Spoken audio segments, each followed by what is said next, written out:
Hi again, class.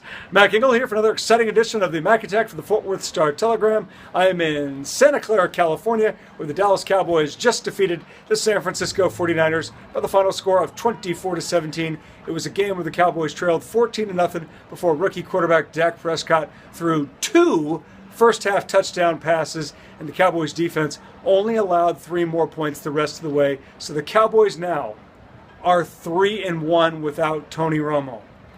3-1 without Tony Romo. The best part of this franchise right now is the absolute denial they are in about the impending quarterback controversy that is coming to this locker room in about 5 or 6 weeks. Everybody in there is all saying the same thing. Tony's great. He's going to be unbelievable. He's going to come back. He's going to take over this team. It's going to be great. Yeah, no, he's not. If the Dallas Cowboys are winning the way they are now with Dak Prescott, who still hasn't thrown an interception in his NFL career, if they're rolling this way with Dak Prescott, there is no way they can give the job back to Tony Romo. I'm sorry, Tony, there's no way they're going to do it. Now, I did ask Jerry Jones about it in the locker room after the game. He said, what a great problem that would be to have, and that nobody really knows when Tony Romo's going to come back. All true. All true. There have been reports anywhere between 5 and 8 weeks that Romo could come back. The best guess is, as long as the Cowboys are doing well with Dak Prescott, and there are no signs to indicate that they will not, they will find every reason conceivable not to put Romo back in the game just yet.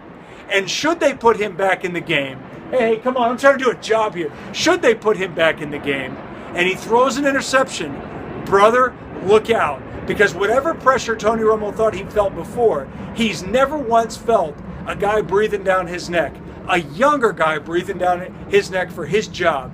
No different than he was breathing down Drew Bledsoe's neck in 2006 for his job. These quarterback controversies are a hell of a lot of fun to watch and to cover, but if you're inside the locker room, it can be divisive. Now, that's best case scenario. Nobody thought the Cowboys were going to be 3-1, and in fairness, probably not a lot of people thought the Cowboys were going to win out here today, considering they didn't have Romo, they didn't have Dez Bryant, they didn't have Tyron Smith, they didn't have Randy Gregory, they didn't have DeMarcus Lawrence, they didn't have Rolando McClain, they didn't have Evan Smith, they didn't have Troy Aikman, Tony Dorsett, and on and on and on. In all sincerity, as Stephen Jones said after the game, the Cowboys were missing about 40% of their payroll from today's game. That's incredible. Testament is to Jason Garrett and the job he did. We can rip on Jason Garrett for a lot of different reasons, as I probably will again in the future.